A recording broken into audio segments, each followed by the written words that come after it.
বউ ঘুমায় মা ঘুমায় না রে মা, মা মা তুমি যেই ধর্মের হও না কেন বাবা, হিন্দু হও আর মুসলিম হও, মা তোমার স্বর্গ এটা মনে রাখো। বিশ্বনবী বলেছে হুমা জান্নাতুকা ওয়া নারুকা, মা তোমার স্বর্গ মা তোমার নরক। কথা কও না কেন? কষ্ট হইতেছে? 2 মিনিট আমি দেখতেছি আপনাদের চোখে পানি। আব্দুল্লাহ মনে মনে ভাবলো 6 মাস আমি আমার মার সাথে কথা বলি না। মায়ের ঘরের দরজার সামনে যে বলে মারে, ও মা দরজা খোল। মা তো ঘুমায় নাই। মা মনে মনে ভাবছে বউ মনে আজকে জানি কি কইছে, মনে আজকে রাতে আমারে মারবো। যুবক এখন কাঁদবি, তোর বন্ধু ইলিয়াস রহমান জিহাদের বুকটা ফাইরা দেখ, মার জন্য কত কষ্ট। এই হুজুরের বুকটা ফাইরা দেখ, মার জন্য কত কষ্ট। মাদ্রাসা থেকে গেলে আগে শিখাইতো, বাবা মাদ্রাসায় মনে ঠিক মতো খাওয়া দাওয়া করিস না। যারা মা হারাইছো, যারা প্রবাসী, আগে পাশে আসলে বাবা বলতো বাবা কোন সময় আইছো বাবা, বিমানটা কখন ল্যান্ডিং করছে। এখন বাড়ি প্রবাসীরা ঠিকই আসে, কেউ জিজ্ঞেস করে না বাবা কোন সময় আইছো। আমি জানি আমার প্রবাসীদের কলিজার মধ্যে এখন আগুনটা ধাউ ধাউ করে লাগিয়ে যাবে। যেই লোকটা আমাদের দাওয়াত দিয়ে নিয়ে আসছে বাবা, অ্যাক্সিডেন্ট করে কিন্তু লোকটা একবারে পঙ্গুর মতো হয়ে গেছে, কেসেতে ভর দিয়ে ভাইজানের হাঁটতে হয়। আমি কিন্তু বাবা এত কষ্ট করে এই প্রোগ্রামটা নিচ্ছি, আমি জীবনে এত কষ্ট করে বিশেষ করে আগল যারাই প্রোগ্রাম করি নাই। তারপরে সব কষ্ট দূর হয়ে গেছে লোকটার অবস্থা দেখিয়া। তার একটা ভাই আজকে কুয়েত থেকে সবে মাত্র আসছে, জানি না তাদের মা বাবা আছে কিনা। তার বাবা এখানে শুয়ে আছে, তার বাবাই মাদ্রাসার জায়গা দিয়ে গেছে বাবা। তার বাবার কবরটা জান্নাতের বাগান বানায় দিয়েছে। যদি তার বাবা বাইচে থাকতো আজকে না জানি কত খুশি হইতো বাবা। যখন আব্দুল্লাহ মনে মনে ভাবলো আমার মা 6 মাস আমার সাথে কথা বলে না, ঘরের সামনে যে বলে মা দরজা খোল, মা মনে মনে ভাবছে ছেলে ঘরে ঢুকলো, ঢুইকারিটা নাচলো, না জানি মনে হয় রাত্রে আমারে মারবো। বউ জানি কি কইছে রে। মা বলে না আমার জীবন চলে গেলে আজকে রাত্রে আমি দরজা খুলবো না। বাবা তুই রাত্রে আমারে মারবি আমি জানি, বিশ্বাস করে আল্লাহর কসম আমি তোর বউ রে 6 মাস কিচ্ছু বলি না বাবা, আমি কিচ্ছু বলি না।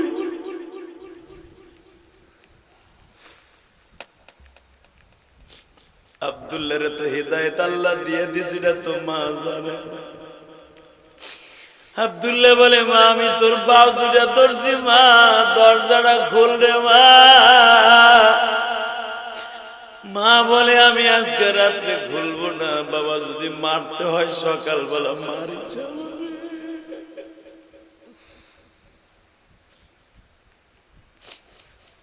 মা আমারে আর তুই অপরাধী বানাইস না, মা দরজাটা খোল, আমি তোর কাছে একটু মাপ চাবো মা।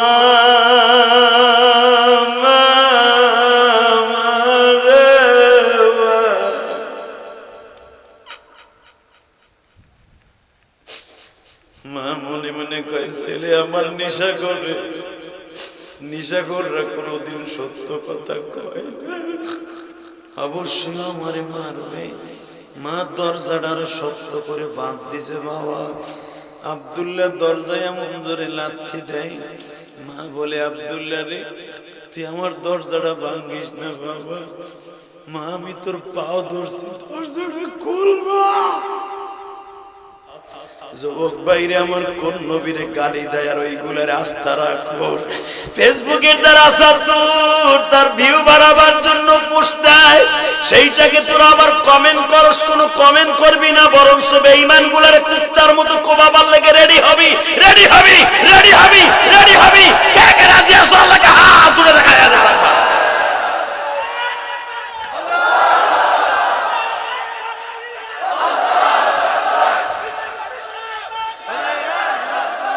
এই আগল যারা যুবক ভাইরা তোমাদের এই কণ্ঠগুলা হাউজে কাউসারের কাছে বিক্রি হয়ে যাবে। শুধু আমার দিকে তাকাবা, কোনো দিকে তাকাবা না। যেই মানুষটার দিকে তাকাইলে ক্ষুধা লাগতো না, যেই মানুষটার দিকে তাকাইলে অন্ধ মানুষ ভালো হয়ে যাইতো। আমার নবী কিয়ামতের মাঠে উম্মতের জন্য কাঁদবে গো বাবা। মৃত্যুর আগে 5 দিন উম্মতের লেগে কান্দে। জিবরাইলকে বলে, জিবরাইল রে, মরণের যত কষ্ট আছে আল্লাহ আমাকে দিয়ে নিতে বলো, উম্মত যেন কষ্ট না পায়। হে জিবরাইল, আজরাইলে আসতে দাও। শুধু এখন চিল্লাবার কান্না। এখানে অনেক পীরের মুরিদ আছে, সরমনায় আল্লাহর পাগলের মুরিদের আছে গো বাবা। শুধু জাহান্নামের ভয় আমার আল্লাহকে দেখায় দিবা। এই জমিনে আল্লাহ ছাড়া আমাদের বান্ধব আর কেউ নাই। আবার দয়ার নবী বললেন, আজরাইল রে, জীবনের যত কষ্ট আছে আমার দিয়া নেয়, আমার উম্মতরে যেন কোনো কষ্ট জীবনে দেয়া না হয়। আজরাইল নবীর পাশে বসা, নবীর ঠোঁটের সাথে হাতটা লাগায় বলে, নবী গো, আমি আপনার জান কবজ করা স্টার্ট দিলাম। আমার নবী বলে, জিবরাইল, হাতখানা বুকের উপরে একটু রাখো, আমি দেখি টেস্ট করে তোমার হাতটা গরম না ঠান্ডা। বাবা, আজরাইল তো তোমার আবার বুকের উপর হাত রাখবে। আহারে আজরাইলের হাত বাবা এত ওয়েট, এত ওজন, উহুদ পাহাড় চাপায় দিলে যত তার চাইতে বেশি কষ্ট হবে যুবক ভাইরা। আমি জানি না কার মা নাই, কার বাবা নাই গো। মৃত্যুর সময় যদি তোমাদের দিঘির পানিগুলা তোমার খাওয়াই দেয়া হয়, তোমার তৃষ্ণা মিটবে না। সারা দুনিয়ার পানি খাওয়াইলেও তৃষ্ণা মিটবে না। মা আয়েশা সিদ্দিকা বলেন, নবীর ইন্তেকালের সময় আমি নবীর পাশে বসা ছিলাম। আবার নবী বারবার বলে, আয়েশা রে, আয়েশা,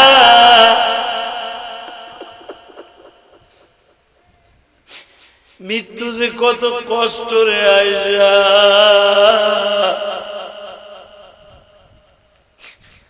আবার উম্মা যদি মৃত্যুর কথা ভালো করে জানতো, জীবনে সংসার করতো না।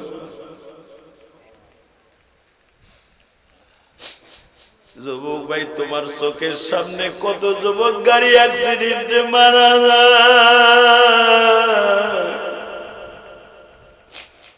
এই যে গত কয়েকদিন আগে আমার মিরপুরে বাবা একটা ছেলে মারা গেছে। এক বাবের এক সন্তান বাবা। আমি আপনাদের দুইটা পাও ধরে বলে দিয়ে যাই, মিরপুর 2 নম্বরে আমার এক ভক্ত, এক বাবার একটা ছেলে, 4টে মেয়ে। ও বাবা, 4টে মেয়ে, একটা ছেলে। ছেলেটার শখ করে একটা মোটর সাইকেল কিনে দিয়েছে 2.5 লক্ষ 3 লক্ষ টাকা খরচ করিয়া। 7 তলা বাড়ির মালিক বাবা, কলেজে যাইতেছে মোটর সাইকেল লইয়া। বৃষ্টির মধ্যে বাবা পিছনের থেকে টেরাকে এমন জোরে আঘাত করছে, রেলিংয়ের সাথে লাইগা মাথার মগজগুলো পড়িয়া গেছে। ওই ছেলের উপর দিয়া টেরাক গেছে বাবা, আরো বাস গেছে। লাশটারে একবার সেবা দিয়ে ফেলাইছে। বাজান রে, যখন লাশটাকে মায়ের সামনে আনছে, মা সমস্ত শরীরটা কাপড়ের কাপড়টা রক্তে রঞ্জিত। লাশ এমন ভাবে বিকৃত হয়ে গেছে, দেখার মতো নাই গো বাবা। ওই পচা এবং গলা লাশটা মা বুকের মধ্যে নিয়ে পোস্টমর্টম করে আসতে আসতে বাবা বেড়ায় 3 দিন সময় লাগিয়া গেছে। লাশে পছন্দ ধরছে, পচা লাশটা মা সামনে নিয়ে একটা চিৎকার দিয়ে মা বেহুশ হয়ে গেছে। বাবা, আমি যখন জুমা পড়াইতে গেছি, এই যে গত জুমা, ওই ছেলেটার চাচতো ভাই আমার অনেক ভক্ত, আমার কাছে বলে, হুজুর, এক বাবার এক সন্তান, আমার ভাইটা চলে গেছে, মাফ করে দিয়ে।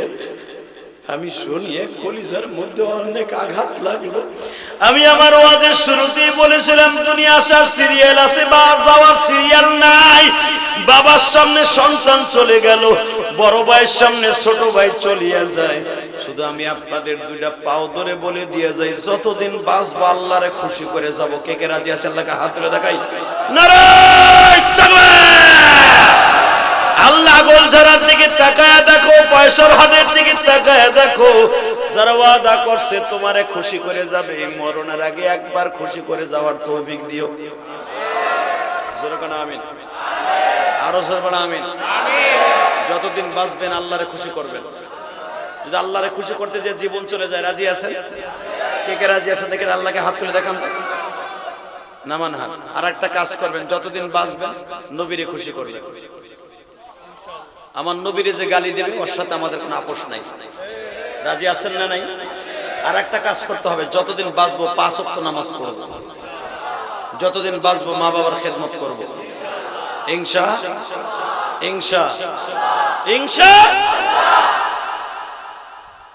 আমি মাঝে মাঝে একটা ঘটনা বলি, এখানে আসার পর একটা ছেলে অনেক রিকোয়েস্ট করছে, শুধু আলেম ওলামাদের কাছে আমার দাবি থাকবে মুনাজাত রাখি কেউ যাবে না। সেটা চাকরি করে, বড় লোকের মেয়ে বিয়ে করছে, ও আমার মা বোনরা কিছু কথা না গেলে লোকের বুঝবেন না, ঠিক না বেঠিক? অনেক মার অনেক বোনের স্বামী বিদেশ থাকে, প্রবাসী, শ্বশুর শাশুড়ি এলাকায় থাকে, বউ মার কাছ থেকে নিয়ে ওষুধ কিনতে হয়, আছে না? তোর কপালে জুতার বাড়ি। এই যুবক, তোর বোর কাছ থেকে নিয়ে তোর মা বাবা ডাক্তার দেখাবে, তোর মতো পোলা বাইচে থাকার সাথে মরে যাওয়া অনেক ভালো। মা অনেক কষ্ট করে, স্বামী মারা গেছে, পোলাটারে মানুষ করছে, বড় লোকের মায়ে বিয়ে দিছে। বিয়ে দেওয়ার পরে বড় লোকের মায়ে চিন্তা করলো, এই বুড়ি আমার ঘরে থাকা অনেক ডিস্টার্ব, বুড়ি এই ঘরে থাকা ডিস্টার্ব, বুড়িরে বাইর করা যায় কেমনে? খালি খালি প্রতিদিন জ্ঞান দান লাগায় শাশুড়ির সাথে, আছে না রে? বড় লোকের মাইয়া তো আল্লাহর কুদরত বোঝা যায় না। যুবক রে, একটা নাতি ঘরে আইছে, 2 বছর বয়স হয়ে গেছে, পুত্রবধূ চিন্তা করে বুড়িরে কেমনে ঘরে থেকে বের করেন যায়, অনেক আছে না? এই তুমি বিদেশ থেকে টাকা পাঠাও, তোমার ভাই বেরাদারে খাওয়াইতেছো, মা বাবারে খাওয়াইতেছো, আলাদা করে দাও, তোমার ভবিষ্যৎ আছে না? আরে ভবিষ্যতের চিন্তা যদি মা বাবা করতো, তোরে কোনোদিন বিদেশ পাঠাইতো না। ভুলে যাস না যুবক, কপালে জাহান্নাম ছাড়া তোর উপায় নাই। তো যখন চাকরি করে আসে, আইসে দেখা খালি বল লাগে মাল লাগে, কোনো বনি বনাতি নাই, কোন রকম মিল মোহাব্বতি নাই, এরকম আছে না? হঠাৎ করে বাইরে বড় লোকের মেয়ে চিন্তা করলো, বুড়িকে বাইর করা যায় কেন?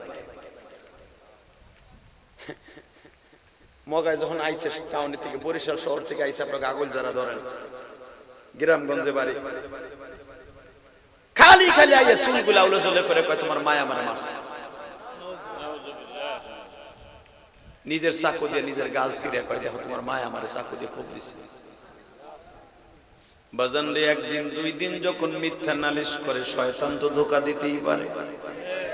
আজকে যখন অফিস থেকে আসছে বৃহস্পতিবার, কেউ দেখো তোমার মা আমার কানেরটা ছিঁড়ে নিয়ে গেছে, কান ছিঁড়ে, সহ্য হয় নাই। এই জন্য হাদিস আসছে, স্বামী যখন কোনো কাজের থেকে আসবে, তার কাছে কোনো কথা বলা জায়েজ নাই, রাগের কোনো কথা বলা জায়েজ নাই। এ যুবক, এটা হাদিসে নিষেধ আছে। যখনই বলছে তোমার মা আমারে কানেরটা ছিঁড়ে নিয়ে গেছে, ও আমার আগুন জ্বালার বাইরে দিলটা নরম করি।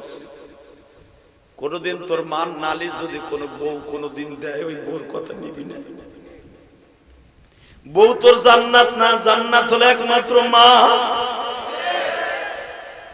যখনই বলছে তোমার মা আমারে কানেরটা ছিঁড়ে নিয়ে গেছে, বদমাইশ ছেলে কোনো দিক ডাইনে বামে না তাকাইয়া মারে যে বলে, তুই কি আমার বউরে থাপ্পড় দিছ? মা কয়, বাবা না। আবার বউ মিথ্যা কথা বলতে পারে না, বউ ডরে যায়, মায়ের আবু জোরে থাপ্পড় মারছে। মায়ের কানার তালা ফাটিয়া, বাবা পর্দা ফাটিয়া রক্ত গুলে ঝরতেছে। মা কাপড়ের আসল দিয়া কানটা চেপে ধরে বলে, মালিক রে,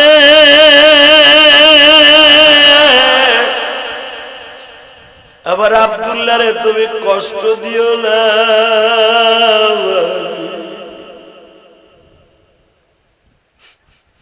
আমি এই পোলাটাকে মানুষ করতে যাই কত ঘষি বিক্রি করছি, গোবর টোকাইয়া। নিজের পান খাওয়া পয়সা গুলা পান খাই নাই, গাইতে রেখে দিছি ছেলেটার টিফিনের পয়সা লাগিয়া।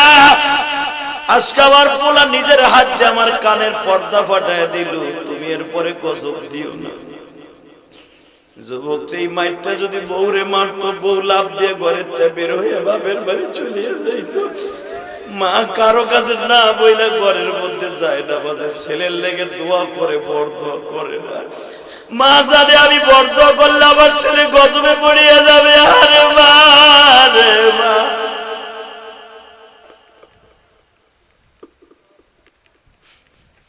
বাজান 6 মাস হয়ে গেল, মা কথা বলে না, মার সাথে আব্দুল্লাহ কথা বলে না।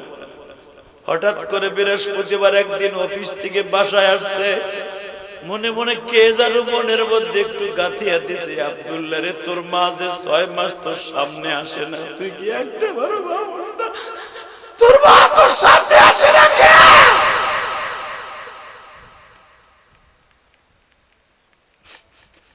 মনে মনে ভাবতে ভাবতে রাস্তা দিয়ে ব্যাগটা লয়ে যাইতেছে, আপনাকে ওই পথের মতো।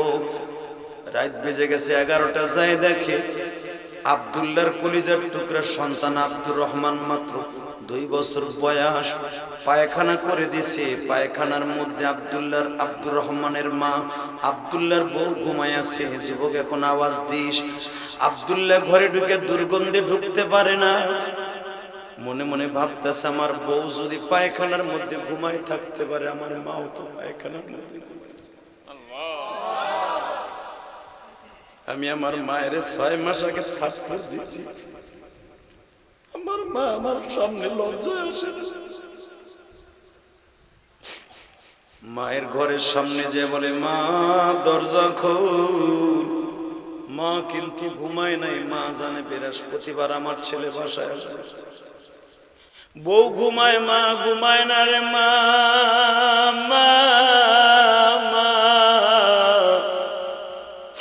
তুমি যেই ধর্মেরই হও না কেন বাবা, হিন্দু হও আর মুসলিম হও, মা তোমার স্বর্গ, এটা মনে রাখো। বিশ্বনবী বলেছে, হুমা জান্নাতুকা ওয়া নারুকা, মা তোমার স্বর্গ, মা তোমার নরক। কথা কও না কেন? কষ্ট হইতেছে? 2টা মিনিট আমি দেখতেছি আপনাদের চোখে পানি। আব্দুল্লাহ মনে মনে ভাবলো, 6 মাস আমি আমার মার সাথে কথা বলি না। মায়ের ঘরের দরজার সামনে যে বলে, মারে ও মা দরজা খোল। মা তো ঘুমায় নাই। মা মনে মনে ভাবছে, বউ মনে আজকে জানি কি কইছে, মনে আজকে রাত্রে আমারে মারবো। যুবক এখন কাঁদবি, তোর বন্ধু ইলিয়াস রহমান জিহাদির বুকটা ফাইরা দেখ, মার জন্য কত কষ্ট। এই হুজুরের বুকটা ফাইরা দেখ, মার জন্য কত কষ্ট। মাদ্রাসা থেকে গেলে আগে শিখাইতো, বাবা মাদ্রাসায় মনে ঠিক মতো খাওয়া দাওয়া করিস না। যারা মা হারাইছো, যারা প্রবাসী, আগে পাশে আসলে বাবা বলতো, বাবা কোন সময় আইছো বাবা, বিমানটা কখন ল্যান্ডিং করছে। এখন বাড়ি প্রবাসীরা ঠিকই আসে, কেউ জিজ্ঞেস করে না বাবা কোন সময় আইছো। আমি জানি আমার প্রবাসীদের কলিজার মধ্যে এখন আগুনটা ধাউ ধাউ করে লাগিয়ে যাবে। যেই লোকটা আমাদের দাওয়াত দিয়ে নিয়ে আসছে বাবা, অ্যাক্সিডেন্ট করে কিন্তু লোকটা একবারে পঙ্গুর মতো হয়ে গেছে, কেসেতে ভর দিয়ে ভাইজানের হাঁটতে হয়। আমি কিন্তু বাবা এত কষ্ট করে এই প্রোগ্রামটা নিচ্ছি, আমি জীবনে এত কষ্ট করে, বিশেষ করে আগল যারাই প্রোগ্রাম করি নাই, তারপরে সব কষ্ট দূর হয়ে গেছে লোকটার অবস্থা দেখিয়া। তার একটা ভাই আজকে কুয়েত থেকে সবে মাত্র আসছে, জানি না তাদের মা বাবা আছে কিনা। তার বাবা এখানে শুয়ে আছে, তার বাবাই মাদ্রাসার জায়গা দিয়ে গেছে বাবা। তার বাবার কবরটা জান্নাতের বাগান বানায় দিয়েছে। যদি তার বাবা বাইচে থাকতো আজকে না জানি কত খুশি হইতো বাবা। যখন আব্দুল্লাহ মনে মনে ভাবলো, আমার মা 6 মাস আমার সাথে কথা বলে না, ঘরের সামনে যে বলে, মা দরজা খোল। মা মনে মনে ভাবছে, ছেলে ঘরে ঢুকলো, ঢুইকারিটা নাচলো, না জানি মনে হয় রাত্রে আমারে মারবো। বউ জানি কি কইছে রে। মা বলে, না আমার জীবন চলে গেলে আজকে রাত্রে আমি দরজা খুলবো না। বাবা তুই রাত্রে আমারে মারবি আমি জানি, বিশ্বাস করে আল্লাহর কসম, আমি তোর বউ রে 6 মাস কিচ্ছু বলি না বাবা, আমি কিচ্ছু বলি না।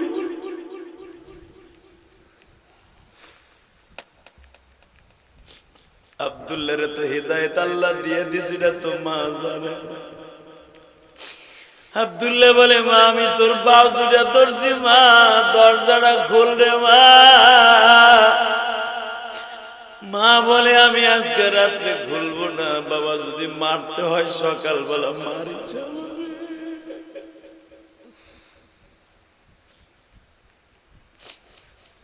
মা আমারে আর তুই অপরাধী বানাইস না মা, দরজাটা খোল, আমি তোর কাছে একটু মাপ চাবো মা।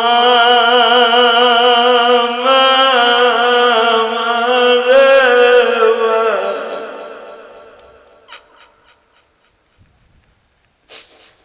মা মনে মনে কয় ছেলে আমার নেশা করে, নেশাখোররা কোনোদিন সত্য কথা কয় না, অবশ্যই আমারে মারবে। মা দরজাটা আরো শক্ত করে বাঁধ দিছে বাবা। আব্দুল্লাহ দরজায় এমন জোরে লাথি দেয়, মা বলে আব্দুল্লাহ রে তুই আমার দরজাটা ভাঙ্গিস না বাবা। মা আমি তোর পাও ধরছি, দরজাটা খুলবা। দরজা ভাঙ্গিয়ে যখন আব্দুল্লাহ ঘরে ঢুকছে, মা লাফ দিয়ে খাটে উঠছে, আব্দুল্লাহ রে এই রাত্রে আমার গায়ে হাত দিস না বাবা। মাসের মধ্যে একটা ব্যথার ট্যাবলেটও কিনে দিলি না। একটা দৌড় দিয়া মার চেহারার দিকে তাকায়া মার পা দুইটা বুকের মধ্যে নিয়ে বলে মা রে মা, আবার জলম দেখিনি মা।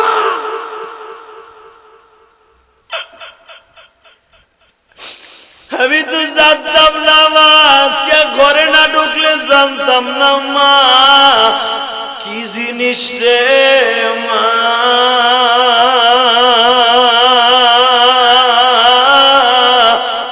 তোমাদের সভাপতি কান্দে, সামনে আমার বাবাজিরা কান্দে, মালিক তোমার কি মায়া লাগে না?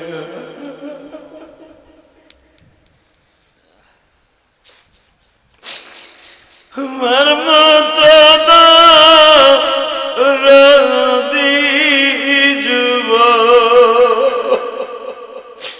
বাবার মতো চির বন্ধু এই আগুল সারায় নাই, মা বলিয়া ডাক দিলে গো আল্লাহ